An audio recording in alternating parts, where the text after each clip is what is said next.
ഭൂമിയിൽ 800 കോടിയിലധികം ജനങ്ങൾ താമസിക്കുന്നു എന്നതാണ് കണക്കുകൾ സൂചിപ്പിക്കുന്നത്. അങ്ങനെയാണ്.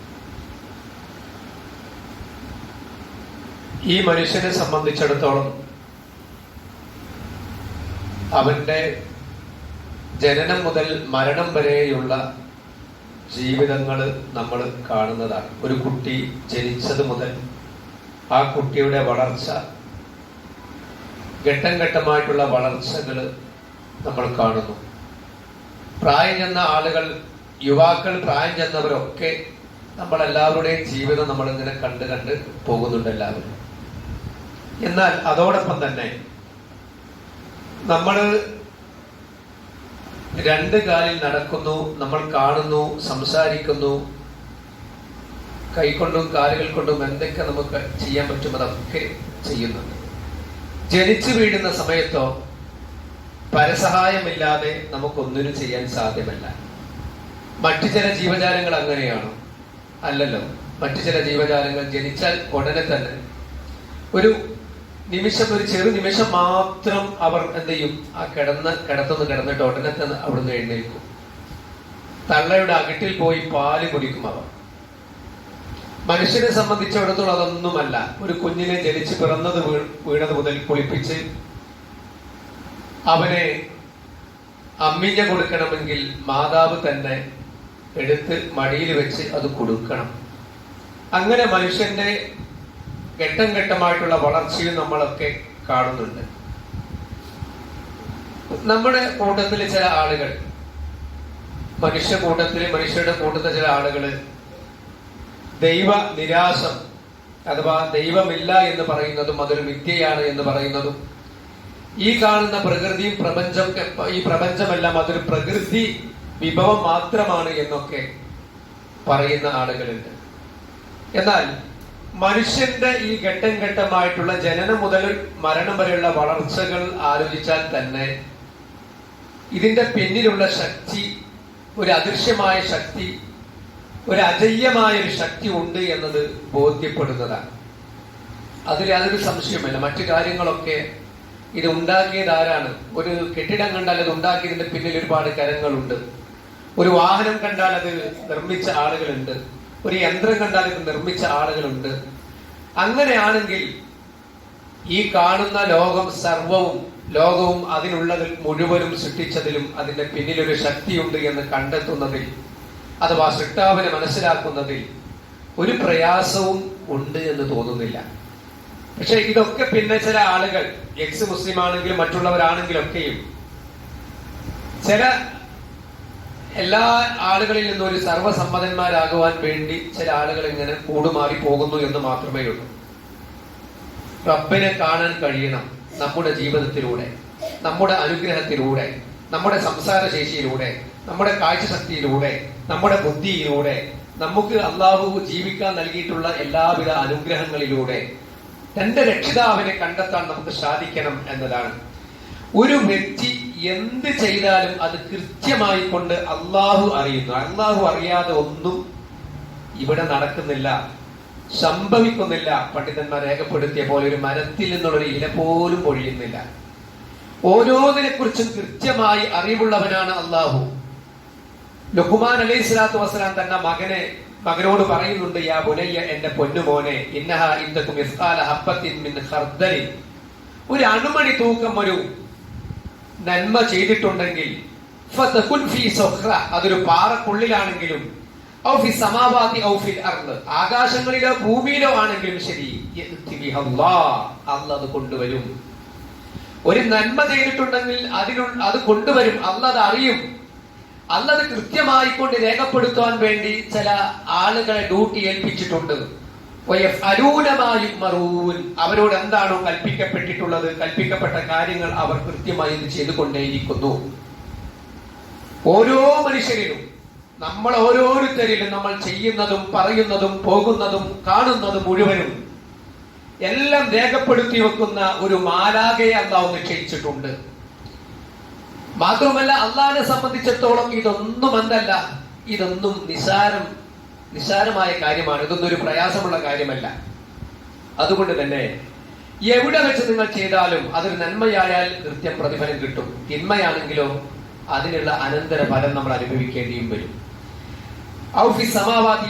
അള്ളാഹ് കൊണ്ടുവരാൻ തന്നെ ചെയ്യും. അള്ളാഹ് ദയാലുവാണ്, സൂക്ഷ്മജ്ഞാനിയാണ്. അള്ളാഹ് സൂക്ഷ്മജ്ഞാനിയാണ്. കബീർ എന്നുള്ള പദത്തിന്റെ അർത്ഥം അതാണ്. സസൂക്ഷ്മം അറിയുന്നവനാണ് അള്ളാഹു എന്നാണ്. നമ്മൾ എന്തൊക്കെ മറച്ചു വെച്ചാലും വിശുദ്ധ ഖുർആൻ പറയുന്നുണ്ട്, ജനങ്ങളിൽ നിന്ന് നിങ്ങൾ ഒളിപ്പിച്ചു വെക്കുന്നത്, മറച്ചു വെക്കുന്നത്. എന്നാൽ അള്ളാഹുവിൽ നിന്ന് ഒരിക്കലും മറച്ചു വെക്കാൻ സാധ്യമല്ല. ജനങ്ങളെടുത്തൊക്കെ എനിക്ക് എന്റെ അമ്മാനിരുന്നോ അപ്പാനിരുന്നോ ഭാര്യനിരുന്നോ മക്കളിരുന്നോ ഒളിപ്പിച്ചു വെക്കാൻ പറ്റും, പക്ഷെ അള്ളാഹിന്റെ മുന്നിൽ ഒളിപ്പിച്ചു വെക്കാൻ സാധ്യമല്ല. അത് ഇത് ഗൂഢമായിട്ട് നിങ്ങൾ എന്തെങ്കിലുമൊക്കെ തീരുമാനിക്കുകയാണെങ്കിൽ, ഗൂഢാലോചന നടത്തുകയാണെങ്കിൽ അള്ളാഹ് അവരോടൊപ്പമുണ്ട്. അള്ളാഹ് അത് കാണുന്നുണ്ട്. റസൂൽ കരീം സല്ലല്ലാഹു അലൈഹി വസല്ലം പറഞ്ഞല്ലോ, രണ്ടാളുകള് രഹസ്യ സംഭാഷണം നടത്തുകയാണെങ്കിൽ അതിൽ മൂന്നാമനാരാണ്? അള്ളയാണെന്നാണ്. അള്ളാഹുവാണ് മൂന്നാമനായിട്ട് എന്ന് പറഞ്ഞാൽ നമ്മൾ പറയുന്ന കാര്യങ്ങൾ, നമ്മൾ എവിടെയാണ് സന്ധിച്ചിരിക്കുന്നത്, കാര്യങ്ങളൊക്കെ അള്ളാഹു കാണുകയും അറിയുകയും ചെയ്യുന്നുണ്ട് എന്നാണ് പറഞ്ഞതിന്റെ താല്പര്യം. നമ്മൾ ഗൂഢാലോചന നടത്തിയാൽ അവരോടൊപ്പം ആരുണ്ട്? അള്ളയുണ്ട്. സമ്പൂർണമായിട്ടും അറിയുന്നവനാണ് പഠിച്ചവൻ. കൃത്യമായിക്കൊണ്ട് ഒന്നും വിട്ടുപോകാതെ അള്ളാഹു നിങ്ങൾ പ്രവർത്തിച്ചു കൊണ്ടിരിക്കുന്നതിനെ സംബന്ധിച്ച് അള്ളാഹ് അറിയുന്നവനാണ് എന്നാണ് വിശുദ്ധ ഖുർആൻ സൂറ നിസാഇന്റെ ആയത്തിലൂടെ നമ്മൾ പഠിപ്പിക്കുന്നത്. നമ്മൾ എത്ര ഒളിപ്പിച്ചു വെച്ചാലും, നമ്മൾ എത്ര മറച്ചു വെച്ചാലും അള്ളാഹു അത് അറിയാതെ പോകുന്നില്ല എന്നാണ് മനസ്സിലാക്കേണ്ടത്. നമ്മെ സംബന്ധിച്ചിടത്തോളം നമ്മുടെ സ്വന്തത്തിലേക്കും നമ്മൾ തിരിഞ്ഞു നോക്കുന്നു. നമ്മള് മനുഷ്യനെ സംബന്ധിച്ച് നിങ്ങൾ നിങ്ങളെ പറ്റി ഒന്ന് ആലോചിച്ച് നോക്കൂ, ചിന്തിച്ചു നോക്കൂ. നിങ്ങളിലേക്ക് തിരിഞ്ഞു നോക്കൂ. എന്നിട്ട് നിങ്ങൾക്ക് അള്ളാഹു നൽകിയ അനുഗ്രഹങ്ങളെ സംബന്ധിച്ചൊന്ന് ആലോചിച്ച് നോക്കൂ. നിങ്ങൾ ജീവിക്കുന്ന ആ ജീവിതത്തിൽ എന്തെല്ലാം അനുഗ്രഹം, അള്ളാഹുവിന്റെ ഒരു അനുഗ്രഹം അനുഭവിക്കാതെ ഒരു നിമിഷ നേരം ജീവിക്കാൻ മനുഷ്യന് സാധ്യമാകോ? ഇല്ല, അതൊരിക്കലും സാധ്യമാകുന്നില്ല. അഫലാ തുബ്സിറൂൻ. എന്നിട്ട് എന്തേ നിങ്ങൾ ചിന്തിക്കാതെ പോകുന്നത്? മറ്റൊരു സൂക്തത്തിൽ മനുഷ്യരെ നിങ്ങളെ എന്തൊന്നിൽ നിന്നാണ് നിങ്ങളെ സൃഷ്ടിച്ചിരിക്കുന്നത് എന്ന് നിങ്ങളൊന്ന് ആലോചിച്ചിട്ടുണ്ടോ? നിങ്ങളൊന്ന് നോക്കിക്കൊള്ളട്ടെ, ആലോചിച്ച് നോക്കട്ടെ. മനുഷ്യൻ അത് തെറിച്ചു വീഴുന്ന ഒരു ജല കണികയിൽ നിന്നും ബീജത്തിൽ നിന്നും മനുഷ്യനെ അള്ളാഹു സൃഷ്ടിച്ചിരിക്കുന്നു എന്ന് വിശുദ്ധ ഖുർആൻ സൂറ തോരിക്കിലൂടെ നമ്മെ പഠിപ്പിക്കുന്നു. അപ്പൊ കൃത്യമായിക്കൊണ്ട് നമ്മളിലേക്ക് തിരിഞ്ഞു നോക്കാനും നമ്മളിലേക്ക് ആലോചിക്കാനും നമ്മൾ ചെയ്യുന്നതിനെയും നമ്മൾ അനുഭവിക്കുന്ന അനുഗ്രഹത്തെ സംബന്ധിച്ചും ആലോചിക്കുവാനും വേണ്ടി അല്ലാഹു സുബ്ഹാനഹു വ തആല നമ്മളോട് പറയുകയാണ്, മനുഷ്യരെ നേരത്തെ സൂചിപ്പിച്ച പോലെ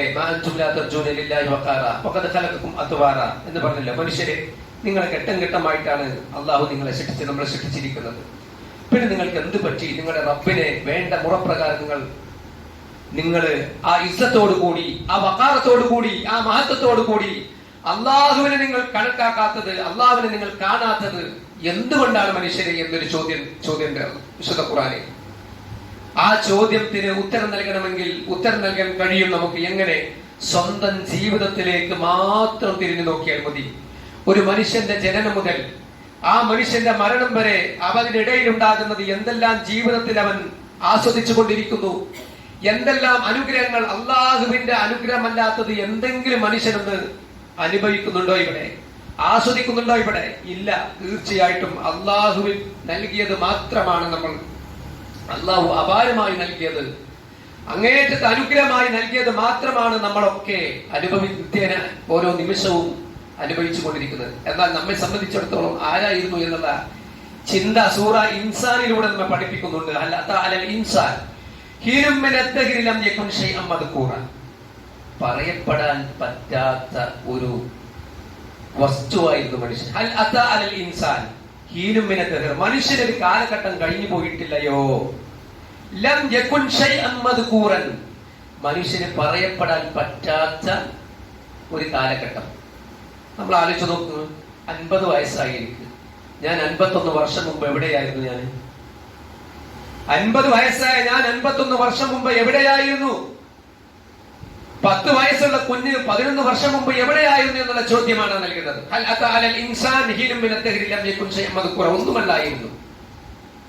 ഒന്നുമല്ലായിരുന്നു നമ്മൾ. ഒന്നുമല്ലാത്ത ഒന്നിൽ നിന്ന് അള്ളാഹു നമ്മളെ സൃഷ്ടിച്ചു. അള്ളാഹു ഘട്ടം ഘട്ടമായിട്ടുള്ള വളർച്ച നൽകി, തന്റെ ഇടം നൽകി, പക്വത നൽകി, പാകത മനുഷ്യന് നൽകി. മനുഷ്യന് ജീവിക്കുവാൻ അനുഗുണമായ അനുഗ്രഹങ്ങൾ മുഴുവനും അള്ളാഹു വാരിക്കോരി തന്നു. മനുഷ്യ, നീ അതിനെ കുറിച്ചൊന്നും നീ ആലോചിച്ച് നോക്കൂ. നീ ഒന്ന് ആലോചിച്ച് നോക്കൂ. ഇന്നാ ഖലഖനൽ ഇൻസാന മിൻ നുത്ഫത്തിൻ അംശാജിൻ നബ്തലീഹി ഫജഅൽനാഹു സമീഅൻ ബസീറ. എന്തിനാണ് നിങ്ങൾക്ക് കണ്ണും കാതൊക്കെ നൽകിയത്? വിശുദ്ധ ഖുർആൻ ഇതിന്റെ തുടർച്ചയായി പറയുന്നുണ്ട്. നമ്മളൊരു പരീക്ഷണമായിക്കൊണ്ടാണ്.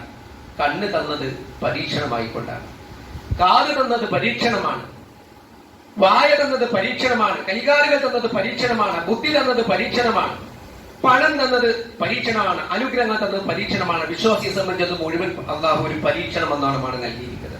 അതുകൊണ്ട് നമ്മെ പരീക്ഷിക്കാനാണ് തന്നത് എങ്കിൽ നമ്മൾ അതിനെ ഹലാലായ മാർഗത്തിലൂടെയാണ് എല്ലാ അവയവങ്ങളെയും ഉപയോഗിക്കേണ്ടത്. അള്ളാഹു നൽകിയ അനുഗ്രഹങ്ങളെ മുഴുവനും ചെലവഴിക്കേണ്ടത്, നമുക്ക് തന്ന ആരോഗ്യത്തെ ചെലവഴിക്കേണ്ടത്, നമുക്ക് തന്ന സമ്പത്തിനെ ചെലവഴിക്കേണ്ടത്. സമ്പാദ്യവും ചെലവഴിക്കലൊക്കെ അനുവദനീയമായ മാർഗത്തിലായിരിക്കണം എന്നതാണ് ഈ സൂചിപ്പിക്കുന്നതൊക്കെയും. അതുകൊണ്ട് പ്രിയപ്പെട്ട വിശ്വാസികളെ, നമ്മെ സംബന്ധിച്ചിടത്തോളം വെറുതെ അന്ന് സൃഷ്ടിച്ചതല്ല, പ്രകൃതിയിൽ നിന്ന് നമ്മൾ അങ്ങനെ ഉണ്ടായി വന്നതുമല്ല. അതിലപ്പുറമായിക്കൊണ്ട് ഒരു ലക്ഷ്യമുണ്ട്. നമ്മെ സൃഷ്ടിച്ച് പരിപാലിക്കുന്ന പടച്ച തമ്പുരാനെ ആരാധിക്കാൻ വേണ്ടിയാണ് മനുഷ്യനെയും ചിന്നുവർഗത്തെയും സൃഷ്ടിച്ചിരിക്കുന്നത് എന്ന് വിശുദ്ധ ഖുർആനിന്റെ പാഠമുണ്ട്. എന്നാൽ അതോടൊപ്പം തന്നെ വിശുദ്ധ ഖുർആനിന്റെ ഒരു ചോദ്യം നമുക്ക് നേരെ വരുന്നുണ്ട്. അഫഹസിബ്തും, മനുഷ്യരെ നിങ്ങൾ വിചാരിക്കുന്നുവോ, അന്നമാ ഖലഖനാകും അബസൻ, നിങ്ങളെ നമ്മൾ സൃഷ്ടിച്ചത് വെറുതെ അങ്ങ് സൃഷ്ടിച്ചതാണോ? അബസ എന്ന് പറഞ്ഞാൽ വെറുതെ, വൃഥാ സൃഷ്ടിച്ചതാണോ നിങ്ങളെ?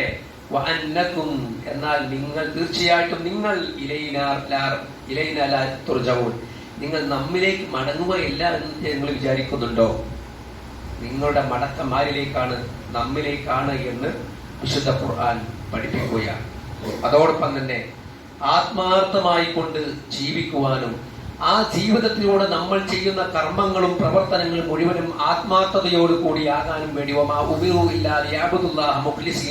എന്ന് പറഞ്ഞല്ലോ. ആ പറഞ്ഞ പോലെ നമ്മൾ ചെയ്യുന്ന കാര്യങ്ങൾ എന്താ? ആത്മാർത്ഥതയോട് കൂടിയായിരിക്കണം കർമ്മങ്ങൾ. ആരാധനകൾ അല്ലാഹുവിന് മാത്രമായിരിക്കണം. അത് ഏതുവരെ വേണം?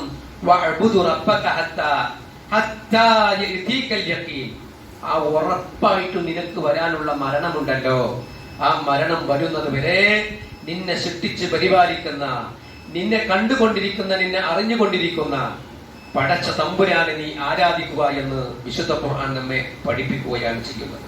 അതുകൊണ്ട് പ്രിയപ്പെട്ടവരെ, നമ്മൾ വെറുതെ മാതാവിന്റെ ഗർഭാശയത്തിൽ അള്ളിപ്പിടിച്ച് അങ്ങനെ ജനിച്ച് പിറന്ന് 10 മാസം ആയപ്പോഴേക്ക് പറന്നു വീണ് വെറുതെ ഇങ്ങനെ വളർന്നു വന്നവരല്ല നമ്മൾ ആരാകണം, എന്താകണം എന്നത് വിശുദ്ധ ഖുർആൻ കൃത്യമായി നമ്മെ പഠിപ്പിക്കുന്നുണ്ട്. അള്ളാഹുവിനെ ആരാധിക്കാൻ വേണ്ടിയാണ്. ആ ആരാധന എന്തായിരിക്കണം? ആത്മാർത്ഥതയോട് കൂടി ആയിരിക്കണം മനുഷ്യരെ നിങ്ങൾ ആരാധനകൾ അർപ്പിക്കേണ്ടത്. കർമ്മങ്ങളും അപ്രകാരമായിരിക്കണം, നിങ്ങളുടെ ജീവിതവും അപ്രകാരമായിരിക്കണം. ആളുകൾക്കിടയിൽ ശണ്ട കൂടാതെ പരസ്പരം ഐക്യത്തിന്റെയും സാഹോദര്യത്തിന്റെയും സ്നേഹത്തിന്റെയും സഹിഷ്ണുതയുടെയും സന്ദേശമാണ് നിങ്ങളുടെ ജീവിതത്തിൽ നിന്നും ഉണ്ടാകേണ്ടത് എന്ന വിശുദ്ധ ഖുർആനിന്റെയും തിരുവചനങ്ങളുടെയും ചര്യകൾ നമ്മൾ പഠിക്കുകയും ജീവിതത്തിന്റെ നികല മേഖലകളിൽ പ്രാവർത്തികമാക്കുകയും ചെയ്യുക. പടച്ചവൻ നമ്മെ ഏവരെയും അനുഗ്രഹിക്കുമാറാകട്ടെ. പ്രിയപ്പെട്ട വിശ്വാസികളെ, പടച്ച തമ്പുരാന്റെ വിധിവിലക്കുകൾ ജീവിതത്തിന്റെ എല്ലാ മേഖലകളിലും സൂക്ഷിക്കണമേ എന്ന് ഒരിക്കൽ കൂടി ഉപദേശിക്കുകയാണ്, വസിയത്ത് ചെയ്യുകയാണ്. പ്രിയപ്പെട്ടവരെ, വെറുതെ സൃഷ്ടിച്ചതല്ല നമ്മളെ എന്ന് വിശുദ്ധ ഖുർആൻ പഠിപ്പിച്ചുവല്ലോ, പിന്നെ എന്തിന് എന്നതും നമ്മൾക്ക് ബോധ്യമാണ്. അങ്ങനെയാണെങ്കിൽ നമ്മൾ ജീവിതത്തിൽ നമുക്ക് വഴികാട്ടിയായിട്ടുള്ള ഒരു വേദഗ്രന്ഥമാണ് ഇറക്കിയിട്ടുള്ളത്. അതെന്തിനാണ്? നമ്മൾ കൂരിരുട്ടിൽ തപ്പുമ്പോൾ നമുക്കൊരു വെളിച്ചം കാണിച്ചു തന്നതാണ്. ആ വെളിച്ചം കാണിച്ചു തന്നത് നമ്മുടെ കൂട്ടത്തിൽ നിന്ന് തെരഞ്ഞെടുക്കപ്പെട്ട മുൻകാലത്ത് ജീവിച്ച അവസാനത്തെ പ്രവാചകനായ മുഹമ്മദ് മുസ്തഫ സല്ലല്ലാഹു അലൈഹി വസല്ലമയിലൂടെ അവതീർണമായ വിശുദ്ധ ഖുർആൻ. ആ ഖുർആൻ പഠിക്കുക എന്നത് വിശ്വാസികളായ നമ്മെ സംബന്ധിച്ചിടത്തോളം അനിവാര്യമാണ് എന്നതാണ്. അള്ളാഹുവിന്റെ പ്രവാചകർ സല്ലല്ലാഹു അലൈഹി വസല്ലം പറഞ്ഞിട്ടുണ്ട്, മൻ അല്ലമ ആയ മിൻ കിതാബില്ലാഹി അസ്സ വജല്ല. ആരെങ്കിലും വിശുദ്ധ ഖുർആൻ പഠിപ്പിച്ചിട്ടുണ്ടെങ്കിൽ കാന ലഹു സവാബുഹാ മാ തുലിയത്ത്, അത് പാരായണം ചെയ്യപ്പെടുന്ന കാലം അത്രയും ആ മനുഷ്യനതിന്റെ പ്രതിഫലം കിട്ടും. നമ്മളൊരാൾക്ക് പഠിപ്പിക്കുമ്പോൾ ആ പഠിപ്പിക്കപ്പെട്ട ആളത് പാരായണം ചെയ്തുകൊണ്ടിരിക്കുകയാണെങ്കിൽ, അതിന്റെ മഹത്വം മനസ്സിലാക്കിയത് പാരായണം ചെയ്യുകയാണെങ്കിൽ ആ മനുഷ്യന് കൊടുക്കുന്ന കൂലി അത് വേറെയും പഠിപ്പിച്ചു കൊടുക്കാനും കൂലിയുണ്ട്. ഇനി അതല്ല, പറഞ്ഞ് ആളുകൾക്ക് പ്രേരണ നൽകുന്ന മനുഷ്യരുണ്ടെങ്കിൽ അതിനും എന്തുണ്ട്, കൂലിയുണ്ട് എന്നത്. അതുപോലെ തന്നെയാണ് പ്രിയപ്പെട്ടവരെ, നമ്മുടെ അമലുകള്, നമ്മുടെ കർമ്മങ്ങൾ എന്തായിരിക്കണം? ആത്മാർത്ഥതയുള്ളതായിരിക്കും. നേരത്തെ സൂചിപ്പിച്ച പോലെ അത് അള്ളാഹു സ്വീകരിക്കണമല്ലോ. ഒരു നായ പൈസ ഒരു മിസ്കീനായ ഒരു മനുഷ്യൻ നമ്മുടെ മുന്നിൽ, നമ്മുടെ വീടിന്റെ പടിക്കൽ വന്നാൽ നമ്മൾ അയാളോട് നീരസം പ്രകടിപ്പിക്കേണ്ടതില്ല. ചോദിച്ച് വരുന്ന ആള് യാചിക്കാൻ പാടില്ല, നിരുത്സാഹപ്പെടുത്തിയിട്ടുണ്ട് ഇസ്ലാം എന്നത് ശരി തന്നെയാണ്. യാചിക്കുന്ന മനുഷ്യന്മാരുടെ മുഖത്തെ മാംസങ്ങളൊക്കെ എടുത്ത രൂപത്തിലാണ്, ഒരു വികൃതമായ രൂപത്തിലാണ് പരലോകത്ത് ഒരുമിച്ച് കൂട്ടുക എന്ന ഹദീസിലുണ്ട്. അതൊക്കെ ശരിയാണ്. എന്നാലും നമ്മുടെ വീട്ടുപടിക്കൽ വന്നാൽ അയാളോട് കയർക്കുകയോ അയാളെ പറഞ്ഞേക്കുകയോ ചെയ്യരുത്. ഉണ്ടെങ്കിൽ നിങ്ങൾ കൊടുക്കുക, കൊടുക്കുന്നത് തൃപ്തിപ്പെട്ടായിരിക്കുക.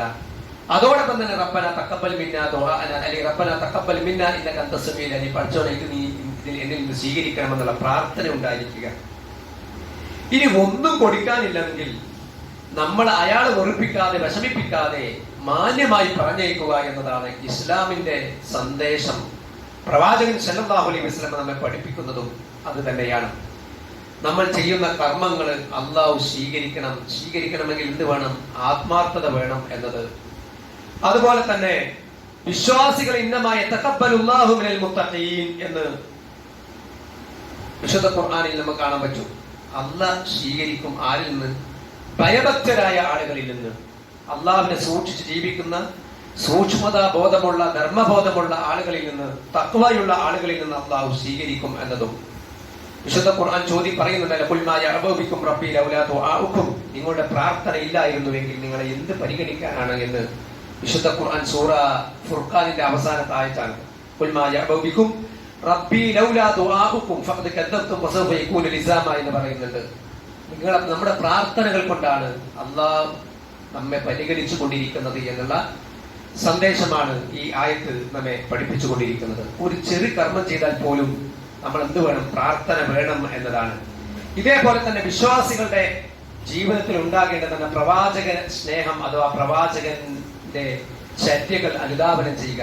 ആ സ്നേഹം എന്ന് പറഞ്ഞാൽ ഈ ഒരു കൊല്ലത്തിൽ ഒരു മാസത്തിൽ വരേണ്ട സംഗതിയല്ല, എപ്പോഴെങ്കിലും ഉണ്ടാകേണ്ട ഒന്നല്ല, അല്ലെങ്കിൽ ആളുകളായിട്ട് തർക്കിക്കുമ്പോൾ പറയാൻ മാത്രമുള്ളത് മാത്രമല്ല, മറിച്ച് നമ്മുടെ ജീവിതത്തിന്റെ നിഖില മേഖലകളിലും എല്ലാ സന്ദർഭത്തിലും പ്രവാചകന്റെ ചര്യ അനുധാവനം ചെയ്യുവാനുള്ള കഴിവും പ്രാപ്തിയും ഉണ്ടാവണം. ആ വിശാല മനസ്സുണ്ടാകണം. പ്രവാചകനെ സ്നേഹിക്കണം, പ്രവാചകനെ അംഗീകരിക്കണം. അതൊരു മുസ്ലിമിന്, ഒരു വിശ്വാസിക്ക് അനിവാര്യമാണ്. നിങ്ങൾ പറയുക, പ്രവാചകനെ നിങ്ങൾ അല്ലാഹുവിനെ നിങ്ങൾ ഇഷ്ടപ്പെടുന്നുവെങ്കിൽ, സ്നേഹിക്കുന്നുവെങ്കിൽ ഫത്തബിഊനി, എന്നെ നിങ്ങൾ പിന്തുടരുക. യുഹ്ബിബുകുമുല്ലാഹ്, അല്ലാഹു നിങ്ങളെ ഇഷ്ടപ്പെടുന്നതാണ്. വയഗ്ഫിർ ലക്കും ദുനൂബക്കും, നിങ്ങളുടെ പാപങ്ങൾ അല്ലാഹു പുറത്തു തരുന്നതാണ്. വല്ലാഹു ഗഫൂറുർ റഹീം, അള്ളാഹു വരെ പൊറുക്കുന്നവനാണ്, കരുണാനിധിയുമാണ് എന്ന് വിശുദ്ധ ഖുർആൻ നമ്മെ പഠിപ്പിക്കുന്നുണ്ട്.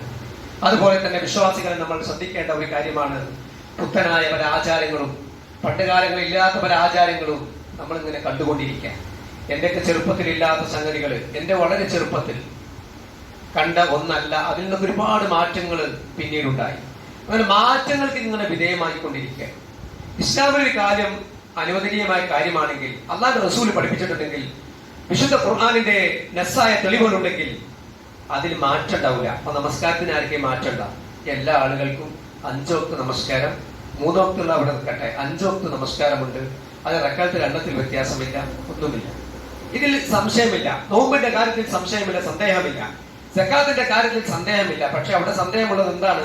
അവിടെ എങ്ങനെ കൊടുക്കാതിരിക്കാന്നുള്ളതിനുള്ള മസാലയാണ് പലപ്പോഴും ചോദിക്കുക.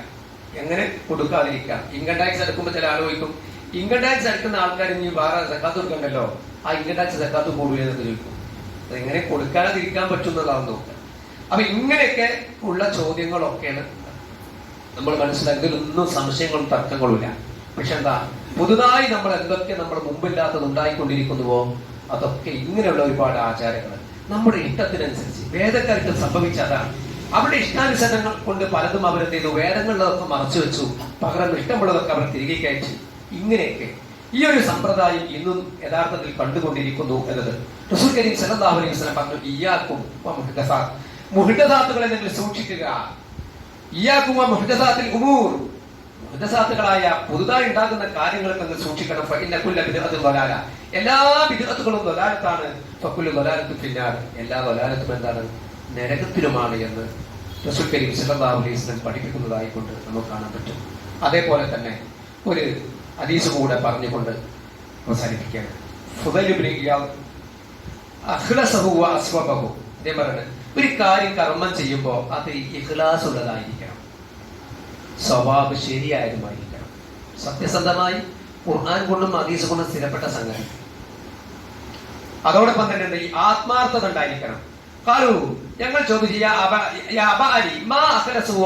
എന്താണ് ഏറ്റവും ആത്മാർത്ഥത ഉണ്ടായിരിക്കണമെന്നും ശരിയായിരിക്കണമെന്നും പറയുന്നത്? കല ഇന്നൽ അമല, ഒരു കർമ്മം ഇതാ കാന ഖാലിസൻ, ആത്മാർത്ഥതയുണ്ട് കർമ്മം ചെയ്ത്, ആത്മാർത്ഥതയോട് കൂടി ഒരു കർമ്മം ചെയ്തു. വലം യകുൻ സവാബൻ, പക്ഷെ അത് ആ കർമ്മം എന്തല്ല, അത് ശരിയല്ല, അങ്ങനെ ഒരു കർമ്മല്ല. പക്ഷെ ചെയ്ത കർമ്മം എന്താണ്, ആത്മാർത്ഥതയുള്ളതാണ്. ലം യുഖ്ബൽ, അത് സ്വീകരിക്കൂല. ലം യുഖ്ബൽ, അത് സ്വീകരിക്കൂല. വിശുദ്ധ ഖുർആൻ പറഞ്ഞല്ലോ, ആമിനത്തുൻ നാസിബ തസ്ലാ നാറൻ ഹാമിയ എന്ന് പറഞ്ഞില്ലേ. ഒരുപാട് അവർ അധ്വാനിച്ചത് തഴമ്പ് കെട്ടിയിട്ടുണ്ടാവും. ഇതൊക്കെ ചെയ്തവർ പെട്ടെന്ന് ഇങ്ങനെ ചെയ്തിട്ടുണ്ടാവും. ഒക്കെ എന്തായിരിക്കും, വിദഗ്ധകളായിരിക്കും. അതിനെന്തുണ്ടാവും, ഒന്നും ഉണ്ടാവില്ല. തസ്ലാ നാറൻ ഹാമിയ, കത്തിജ്വലിക്കുന്ന നരകമാണ് അവർക്ക് ഉണ്ടാകുക. വിദഗ്ധകൾ കുറെ കടത്തിക്കൂട്ടി പുതുതായിട്ട്. എന്നിട്ട് പറയും വൈദാകാന സ്വവാബൻ വലം യകുൻ ഖാലിസൻ, ചെയ്യുന്നത് കറക്റ്റാണ്, നമസ്കാരമൊക്കെ നിർവഹിക്കുന്നുണ്ട്, നോമ്പ് നിർവഹിക്കുന്നുണ്ട്, അതുപോലെ തന്നെ ഐച്ഛികമായ കാര്യങ്ങളൊക്കെ ചെയ്യുന്നുണ്ട്. പക്ഷെ ഇഖ്ലാസില്ല, വലം യകുൻ ഖാലിസൻ, ഇഖ്ലാസില്ലെങ്കിലോ ലം യുഖ്ബൽ, അതും സ്വീകരിക്കപ്പെടുകയില്ല.